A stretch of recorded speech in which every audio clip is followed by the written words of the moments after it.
বছর ইনশাল্লাহ মোটামুটি ভালোই গেছে, কিন্তু চুরি ডাকাতিটা বেশি হয়েছে, দেশের মধ্যে চাঁদাবাজি হইতেছে বেশি বেশি। মালয়েশিয়াটা যদি আমাদের সরকার ভালো একটা নজর দেয় তা আশা করি বাংলাদেশের জন্য অনেকটা উপকারে আসবে। যেমন বিদ্যুৎ, তেল, গ্যাস এগুলি কমান লাগবে। রাজনৈতিক অস্থিরতা নানা ঘটনার সাক্ষী হয়ে রয়েছে 2025। এরই মধ্যে বিদায় নিয়েছে 2025, শুরু হয়েছে 2026 নতুন বছর। দর্শক, নতুন বছরে রাজনৈতিক অস্থিরতা কাটিয়ে মানুষের কি প্রত্যাশা, কি চাওয়া, এই নিয়ে কালের কণ্ঠ থেকে কথা বলবো আমি সাইদুর রহমান নাইম। চুল পড়া অনেক কমে গেছে, থ্যাংক ইউ মা। চুলের ভিটামিন জুই মাল্টিভিটামিন কোকোনাট অয়েল। গত যে বছরগুলি গেছে, খালি এক বছর না, গত 25 সাল না, এর আগে যে বছরগুলি ছিল আমরা খুব ভয়াবহ হয়ে গেছে, অনেক কঠোরভাবে গেছে আমাদের জীবন যাপন। তবে আমি আশা করি সামনে যে 26 সাল আসতেছে, আমাদের সরকার যদি হয়, ইনশাল্লাহ সরকার যদি বিদেশের প্রতি একটু অগ্রসর হয়, তাহলে আশা করি বাংলাদেশের প্রতি অনেকটা রেমিটেন্স আসবে, তো আমাদের বাংলাদেশ ভালো চলবে, এটাই আশা করতেছি।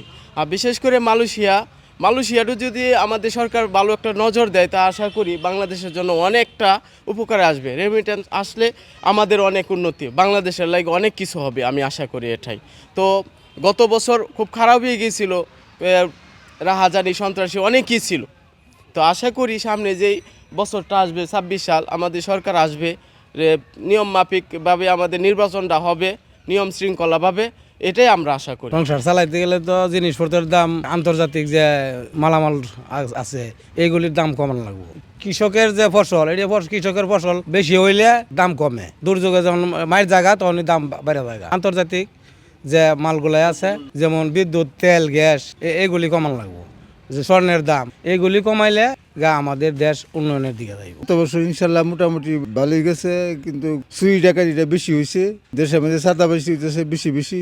এইভাবে দেশ চলে, দেশটা সামনে নতুন বছরে আরো ক্ষতিজনক হবে। এই কারণে একটা সরকারের নির্বাচনের দরকার, দ্রব্যমূল্যগুলি একটা নিয়ন্ত্রণে আসবে, দেশটা একটা শান্তি শৃঙ্খলায় আসবে। এখন দেশের মাঝে কোনো শান্তি শৃঙ্খলা নাই, কারণ সরকার নাই, তত্ত্বাবধায়ক সরকার, যার পরে দেশটা খুব সমস্যার দিকে চলতেছে। সামনের বছর ফেব্রুয়ারির 12 তারিখ নির্বাচন করার কথা, ভালো একটা দল যাইতে পারে, তো দেশটা ইনশাল্লাহ মনে করি ভালোই চলবে। একটা ভালো নেত্রী ছিল, দেশপ্রেমিক ছিল, সে মৃত্যুতে আমরা জনগণে তার প্রতি অনেক দুঃখিত। আল্লাহ তাকে জান্নাতবাসী করুক। নতুন সরকার আসলে এই যে দলের একটা প্রতিহিংসা, এই বাংলাদেশ সমাজে প্রতিহিংসাই সমস্যাটা বেশি। কারণ একটা দল করলে আরেক দলের লোকেরা নিরপরাধ হইলেও তাকে জেলের মেঝে জুলুম অত্যাচার শুরু হয়ে দেয়। এটা কিন্তু বিশ্বের কোনো দেশই নাই যে প্রতিহিংসা। বিভিন্ন দেখা যায় ইউরোপের কান্ট্রিগুলি সরকারটা যদি জনগণে যে আমি সরকারের দেশের চালচলন ভালো চালাতে পারে না, সরকার ইচ্ছাকৃতভাবে পদত্যাগ করে। আর বাংলাদেশের মধ্যে সরকারের পদত্যাগ থাকার লাগে হাজার হাজার মানুষ মারতে তারা দ্বিধাবোধ করেন। তাদের দরকার হলো ক্ষমতার, জনগণের দরকার নাই, এদের ক্ষমতার দরকার। এই কারণে আগামীতে একটা সরকার আসলে যেন প্রতিহিংসা না থাকে, সুষ্ঠুভাবে আইন শৃঙ্খলাভাবে চালায়, এটা একটা মুসলমান কান্ট্রি হিসাবে দরকার। কারণ আমাদের দেশে আইন শৃঙ্খলা এবং দ্রব্যমূল্যের ঊর্ধ্বগতি সবই নিয়ন্ত্রণে নাই। আমরা আশা করছি যে আগামীতে সরকার নির্বাচন হলে সরকার যেন ভালোভাবে দেশটা পরিচালনা করে, জনগণ যাতে সুখে থাকতে পারে, এই কামনা আমরা করি।